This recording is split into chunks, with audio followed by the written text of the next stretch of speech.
শীতকাল মানেই কেক, আর সামনে বড়দিন আসছে। তাহলে এরকম ধোঁয়াদার কেক যদি বানাতে চান তাহলে রেসিপিটা পুরোটা দেখতে হবে। প্রথমে একটা এরকম মেজারিং কাপ নিয়ে নিতে হবে। এই কাপের 1 কাপ আমি প্রথমে চিনি মেপে নেব। চিনিটা গোটা অবস্থায় মাপবো, তারপর আমি কিন্তু চিনিটাকে গুঁড়ো করব। গুঁড়ো করে নিয়ে কিন্তু এই কাপে মাপলে হবে না।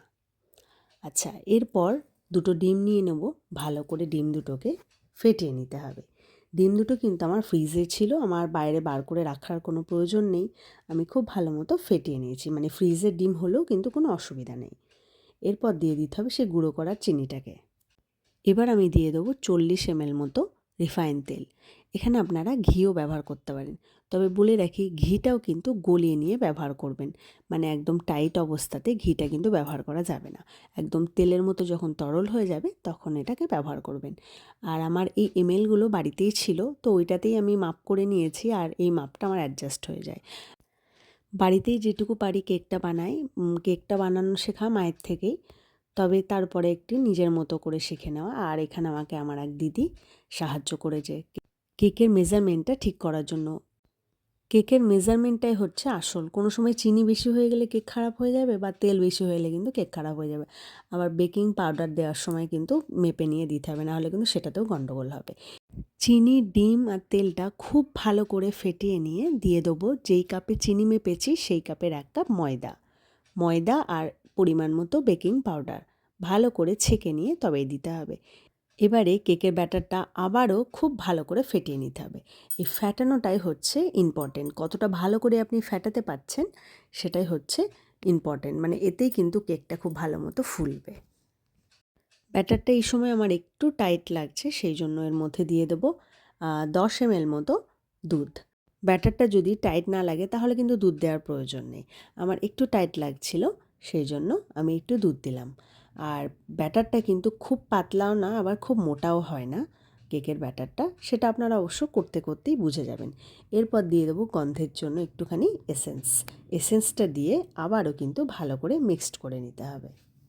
মিক্সড করা হয়ে গেলে পাশে রেখে দিয়ে এবার কেকের বাটিটা রেডি করতে হবে, যেই বাটিটার মধ্যে কেকটাকে বসানো হবে। আমার একটা টিনের বাটি আছে, সেই বাটির মধ্যে প্রথমে একটু তেল মাখিয়ে নিলাম গোটা বাটিতে। এরপর দিয়ে দেবো এর মধ্যে একটুখানি ময়দা, ডাস্ট করে নেবো গোটা বাটিতে। সেটা আমার দেখানো হয়নি ভিডিওতে, যাই হোক যে কোনো কারণেই হোক ওটা মিস হয়ে গেছে। এরপর কেকের ব্যাটারটা ওর মধ্যে ঢেলে দেবো। এবারে আপনাদের ইচ্ছা মতো ড্রাই ফ্রুটস দিয়ে দেবেন। আমি এখানে ব্যবহার করেছি কাজু, কিশমিশ আর মোরব্বা। আচ্ছা, এখানে বলে রাখি আপনারা চাইলে কিন্তু এখানে টুটি ফুটিও দিতে পারেন, আমন্ডও দিতে পারেন, খেতে কিন্তু বেশ ভালো লাগে। যেই প্রেসারে কেক করব সেই প্রেসার কুকারটা আমি 15 মিনিটের জন্য প্রিহিট করতে রেখে দিয়েছি। আমি গ্যাস ওভেনের বড়টা নয়, ছোট গ্যাসটা ব্যবহার করছি। এবারে বাটিটা এর মধ্যে বসিয়ে দিয়ে ঢাকা দিয়ে দিতে হবে। মনে রাখতে হবে ঢাকনা থেকে কিন্তু হুইসেলটা আর গ্যাসকেটটা কিন্তু খুলে নিতে হবে। আর গ্যাসটা যতটা সম্ভব একদম লোতে রাখতে হবে। 40 মিনিট থেকে 1 ঘন্টার জন্য রাখলেই কিন্তু কেকটা রেডি হয়ে যাবে। 40 মিনিট পর ফিরে আসছি। দেখুন কেকটা কিন্তু রেডি হয়ে গেছে। কেকটা বার করে মিনিট 15 পরেই আমি কেকটা বাটি থেকে বার করে নিই। একটা ছুরি বা চামচের সাহায্যে কেকের ধারগুলোকে প্রথমে আলগা করে নিতে হবে বাটি থেকে।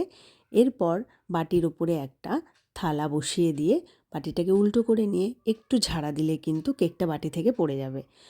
খেয়াল রাখবেন খুব তাড়াহুড়ো করবেন না কেকটা বার করার সময়, কারণ কেকটা ভেঙে যেতে পারে।